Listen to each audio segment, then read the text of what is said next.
Hello strangers of the internet, how are you? I don't care, I'm not bothered.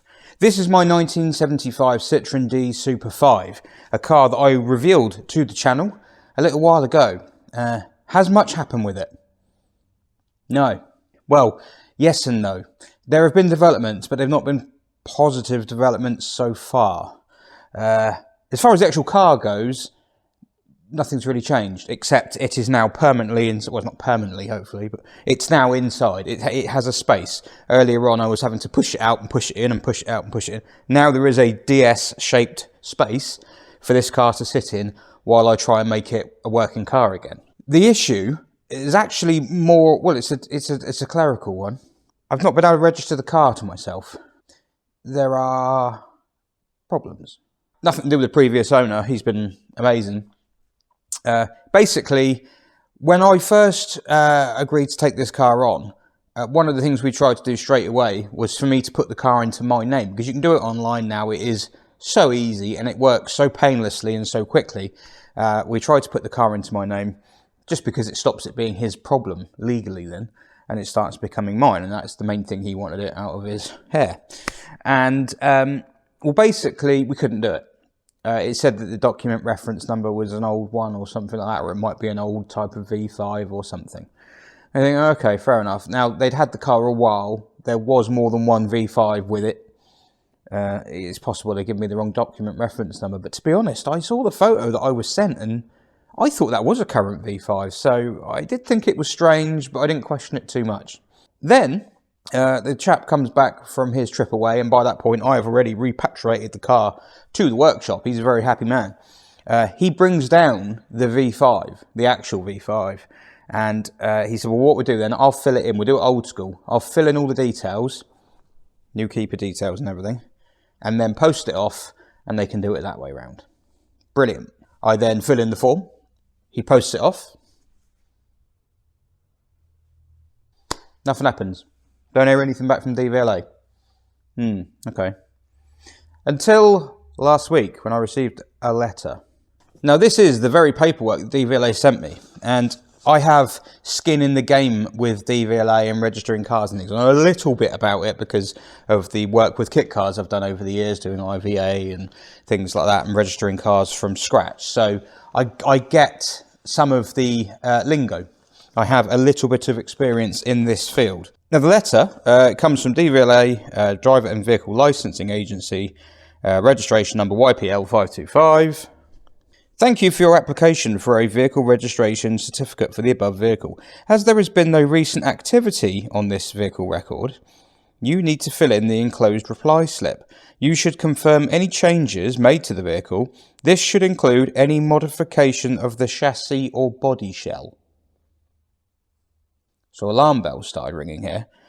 Please provide photos of the vehicle if it's in its entirety. Well, I can do better than that. It's in a YouTube video, look. It's real, that's not AI, that's real. At least one of the photos must show the vehicle's registration number, and one must show the VIN/chassis number. This all seems a bit odd, because this car, although it had been with the previous owner for a long time, registered in his name for a long time, I've had cars before that are registered with a previous owner for a long period of time. I mean, hell, I've had my BX for 20 years. Does that suddenly drop off the system as well? I don't like the sound of this. So, there is a second part to it, which is the reply slip. So if I pop these down there, the reply slip says, and I've had to cover up my address because people on the internet are weird. Vehicle details, VIN/chassis frame number. And then you put it in there. Is the chassis/frame original, new or used? Well, surely if it's original, it's used? If it is new or a used replacement component, please provide a receipt of purchase. That's a tricky one. People fall for that, because if you turn around and say it's a used replacement, they will then turn around and go, well, you need the registration document for that car, because the chassis, the shell, is the ID of the car. You can take everything off it, The shell is the identity. That's the thing that's linked to the number plate. So if you turn around and said, oh no, I've got another frame off a different car, they'd be like, well, you need that V5. And if you haven't got that V5 and you don't own that car, you could be in for a world of pain. We're not going down that road, so it doesn't matter. So engine number, cylinder capacity. Is the engine original, new or used? It's on a pallet. Has a kit conversion ever been carried out on the vehicle? Has the vehicle been rebuilt? Define rebuilt. That's a bit vague, isn't it? Has the chassis stroke frame been altered? That one's a little bit worrying. Why are they asking me that? So, and then I even get the built up vehicle report. So this is the form you'd fill in if you had done some fairly major work on your car, and you changed, like, you know, you basically fill in the details. So like the chassis, body shell, serial number, axles, serial number, transmission, blah blah blah. Because each of these parts here, they haven't actually said this, I don't think. No, each of the lines there is actually worth a certain number of points. And if you get less than a certain amount, I think it was 8 last time I looked, they would say that you need to get the car re-registered. You need to go through IVA, which that ain't doing. That is not going to pass IVA. So no way in hell you want to be doing that with a DS. Yeah, this is a slightly concerning thing, because if you were to reply yes, I mean, like a lot of people, and I used to have Clement, remember Clement? And they said, oh, we should cut the roof off and turn it into a convertible. Well, no, if you do that, you want it to be properly legit, you'd have to fill one of those in, and that means you'd have to go through IVA. And that means you'd get a Q plate for a start, and it also means that the car would technically be a kit car. So you don't want to be doing that. You could not say anything. Well, that's up to you. That's your prerogative. It's just that if you got found out in the future having done that, you could be in for a world of pain. Like, they could just say, well, your V... Well, I've seen it. I've had people ring me in this situation, and DVLA they've just literally been on the phone to DVLA, and DVLA have just informed them that their registration number is void. They've invalidated it. The V5 is dead. Do what you want with it. It doesn't mean anything anymore. One guy found out the hard way because he put his registration number into his vehicle app thing, where he stores all his cars on there to look at the MOT history and whatnot, and it didn't go in. That's the first he knew about it. So he rang DVLA and they said, yeah, no, it's that registration number's invalid now because your car's been structurally modified. You've got to go through IVA and re-register it. Like, re-register it. You've got to go through IVA and register it as what it is, not what it was. If I was to take this DS, for example, and cut a bit out the middle of it and shorten it and make one of those funny looking little rally car versions, that's not a DS anymore. That's a homemade thing that's made of DS bits. Therefore, the registration would be invalid. It would be void. So would the V5. So this is a little bit worrying. Why are they sending me all this? Because that's not a modified DS. That has not been cut up. In fact, if anything, it's been sort of kept away from all that. It's been in a barn for like a decade or more. Well, something happened in the vehicle's past, which might have something to do with it. Technically speaking, it's not, right? So don't everyone get all upset and everyone start going, oh, it was stolen. It's not a stolen DS, because it's not a DS, it's a D Super 5, but it's not stolen. So basically what happened was, this car was in the garage that I got it from. Do you remember in the video I did the reveal, I said I went to the unit where this car was being stored. The person who was working on it had it a long time. I've now got the paperwork for the car. He really had it a long time. Like, I thought I had cars here a long time. No, this was another level. But he's been unwell. Things haven't worked out, blah, blah, blah. The car was there for a long time. And in that time where he'd taken the engine out, for various reasons, because of various delays and things, he thought the best thing he could do was ship the car off to someone else, a third party. Now, for some reason, whether there was a miscommunication, something, or I imagine, well, there must be some foul play involved, because the previous owner of the car knew nothing about it. The previous owner of the car, the previous registered keeper, received a letter one day from DVLA saying, oh, so-and-so is trying to register your car. Can you confirm that's correct? No, that's entirely not correct. Basically, the garage that had taken that car to do the work was trying to register it to themselves without permission. And the car was in their care. They had it. And it all got a bit ugly. And I don't know how that gets ugly. That's a strange situation. I'd kind of be interested to find out one day. But yeah, it doesn't make any sense. So I don't know the ins and outs of the details, but effectively the owner and the original guy who was doing the work, the guy I got the car off, the one who had farmed it out to this third party, they both went down to the police station. They reported it. I don't know if they got a crime number or something like that. And the car was recovered. And that was the end of that. Now, there are a couple of issues. Well, there's a couple of potential issues here. There's a couple of possibilities. DVLA may have something flagged on their system from that. I don't know what this person who took the car and tried to register it to themselves has done with it. The car has not been MOT'd or even taxed since that happened, because it has been off the road ever since. It never actually got put back together. So this thing's never been on the road. And this is before your 40-year exemption on MOTs, because now you could say, well, it's not MOT'd. No, maybe not. But it would have needed an MOT to go back on the road. Well, would it? Yeah, it would have done. It would have needed an MOT to go back on the road. And tax, even though tax is free, you still have to actually go through the rigmarole of doing it. And it's never had any of that. So DVLA have probably had no further correspondence with the car until now. So this is a little bit concerning. The other concerning thing is that, I'll show you in a minute, under the bonnet, and I'm being completely transparent with this, and that may be to my detriment, but the car, all the ID plates of the car have been removed. Now that sounds bad, but it's not as bad as it could be. Luckily, I've actually been quite lucky. Luckily, I've been lucky. That's just profound. All the riveted on plates on the car, so there's an ID plate that goes up with long Ron, there's one on the bulkhead, there's the code for the paint and things like that.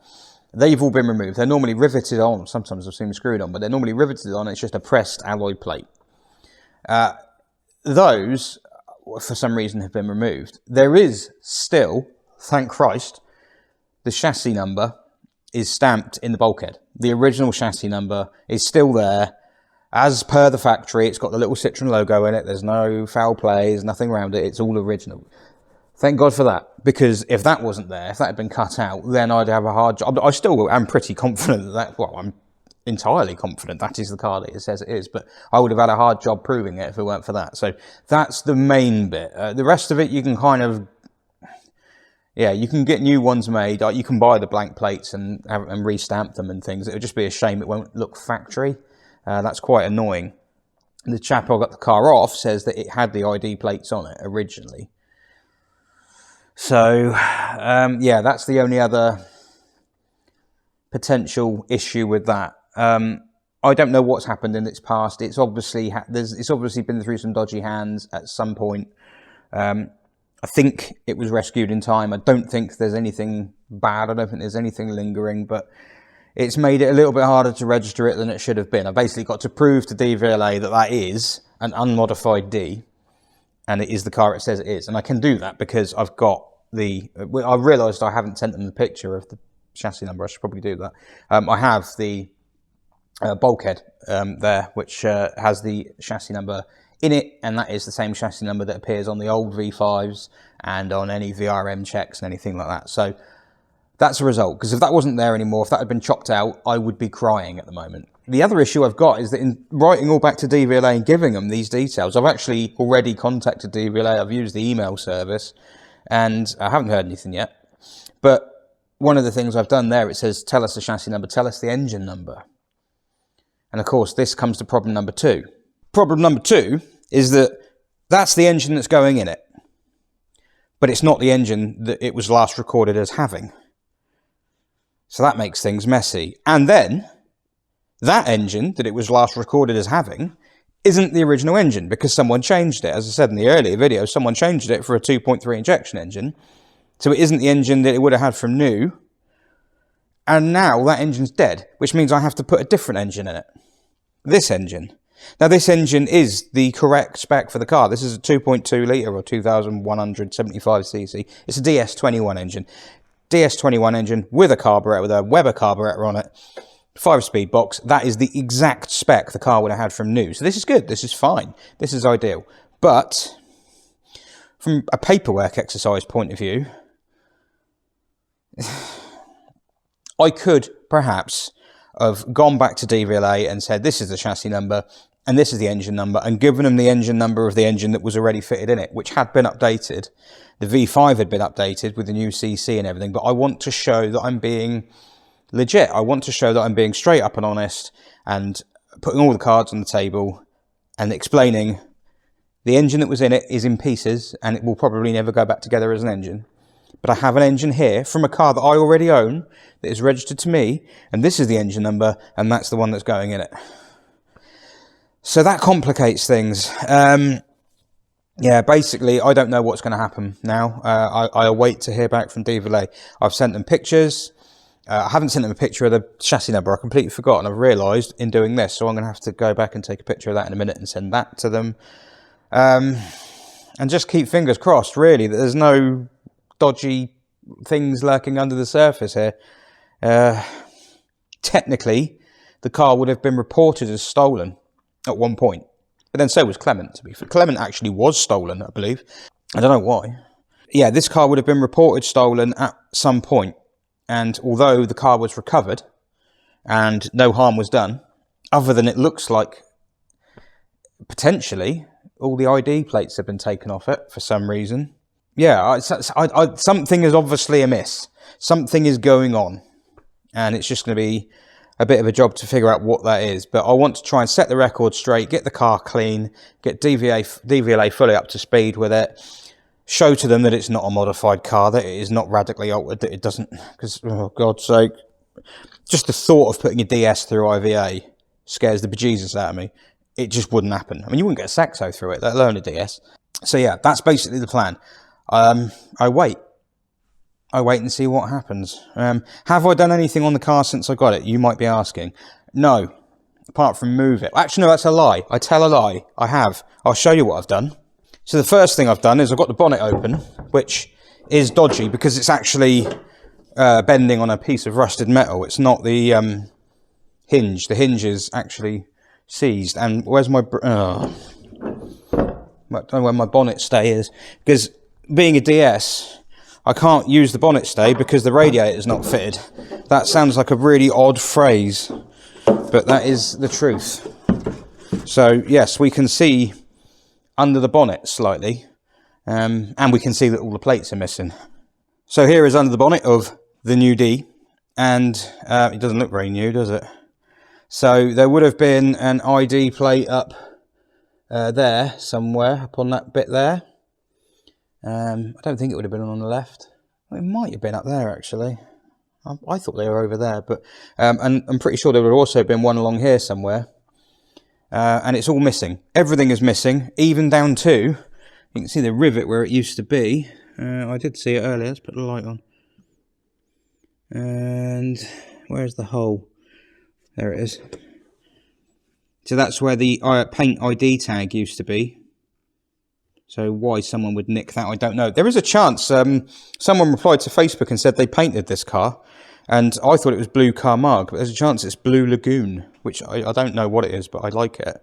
It's possible that someone's taken this plate off because they didn't want it to say Blue Camargue there when it was actually Blue Lagoon, but it's a bit silly, really, isn't it? Now, I have up there at least got that. I mean, that is everything.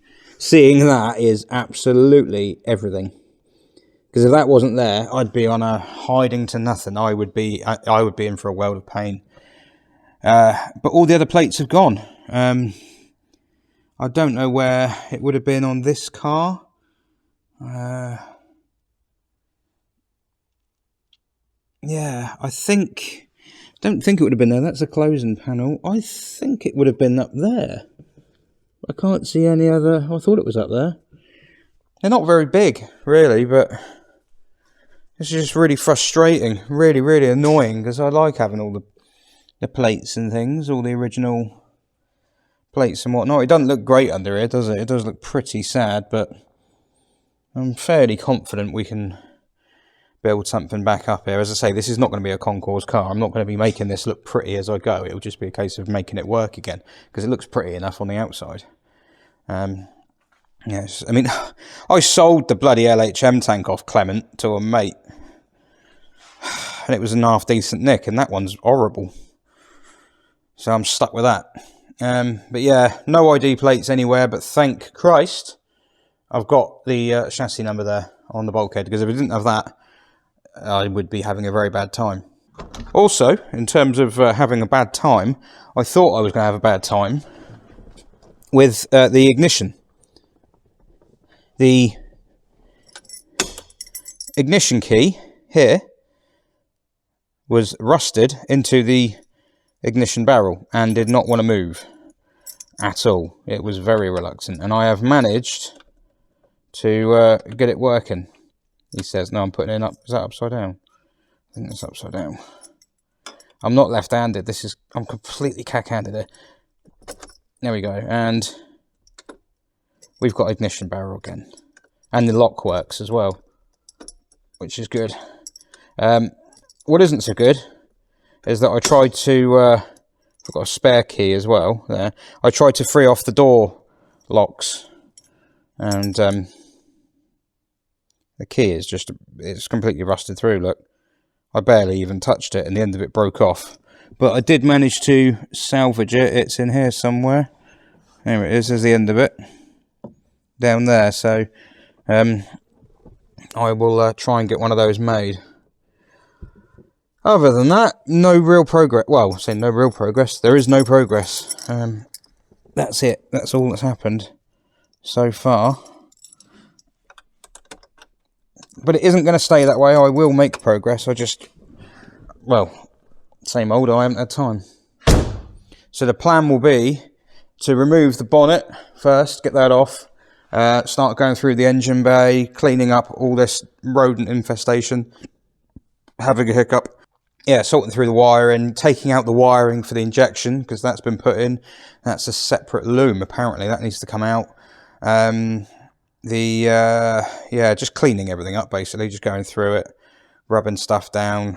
I mean, very little in the way of prettying up, a bit of prettying up, but nothing major at all, to be honest with you. Probably take the wings off. I think it'd be easiest to take the wings off just for access. Then I've got to go through a lot of spares. Unfortunately, I went through my bits over here, so I've got all the Clement bits. That is the Clement radiator, and although it works okay, I believe, I don't know how well, but it's got like epoxy on it and stuff, so it's obviously not great, but these are not cheap. There's the bonnet stay bracket.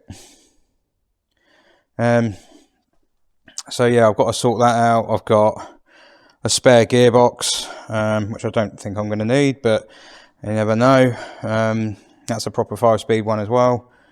I've got to sort the clutch on the engine, and I've got to find out why the starter motor stopped engaging. So that was the main thing. That was one of the main problems Clement had, was the starter motor stopped working. It sounded like it was slipping, and the clutch stopped working. Pretty much, not exactly at the same time, within about 2 weeks of each other, which wasn't ideal. The clutch never sounded good. When you pushed the pedal right down, it used to grind. It was horrible. With thrust bearing or spigot bearing or something. So gearbox is going to have to come off this. That'll be happening fairly soon. And then I can try and figure out what the hell's happened. And take it from there. But yeah, that's basically where we're at. This is all DS bits. This is just our DS spares. I've got DS spares coming out my arse at the moment. I've got it all down here and everything. DS, but that's a battery, but it's DS fixings. There's Clement's number plate panel. Might sell that. Any channel members want to buy that for the wall. Yeah, there's just bits and stuff everywhere. Just DS parts absolutely everywhere. And a DS. Well, it's not a DS, is it? But anyway, that's pretty much the update. That's everything. Hopefully that's not a stolen car. That would be annoying if it was, wouldn't it? I can't even take it back. I'm not going to take it back. But no, the previous owner, he's doing everything he can to help. He's a helpful guy. He just wants the right outcome for it as well. I imagine this was a bit of stress for him at the time when when he suddenly had a letter come through saying, oh, someone's trying to re-register your car to them. Is that correct? No, it's not. Yeah. The front, the neck that some people have. I'd love to know what actually happened there, to be honest with you. I mean, I imagine the person who was trying to register it to themselves wasn't actually trying to steal it, because that would be way too blatant and way too obvious. I imagine what they'd been told. Oh, I don't know. Although the fact that it's missing all its ID tags is now slightly concerning. They're not in the glove box or anything. And they were on there before. So that is annoying. But thankfully, I've still got a chassis number, because if I didn't have that, I'd be crying right now and there wouldn't be a video at the moment. I'd just be licking my wounds. But I'm not. I'm confident. I've emailed DVLA. I'll wait to hear back from them. I know you won't be able to sleep until you know what's going on, so I'll update you as quickly as I can. Don't forget, there's also a new podcast, Overbore, between myself and Scruff, Alex Robbins, aka Scruff, where we sit in different cars every week and talk crap, basically, and film it, because people suggested we should, and it seems to be okay. Hey, that's a brilliant selling point for it, isn't it? That's a brilliant endorsement there, ringing endorsement. Yeah, it seems to be okay. So yeah, go check that out. There's a link in the description below for that. It's a different channel, Overbore, on here. It's also on Spotify, and you can listen to it on Apple Play and all that other stuff that all that people do. I don't know. I'm a bit of a Luddite, but there we go. Thanks for watching, and yes, I'll see you next time you see this. Hopefully I'll have done some work on it, or be doing some work on it, knowing that it's actually my car.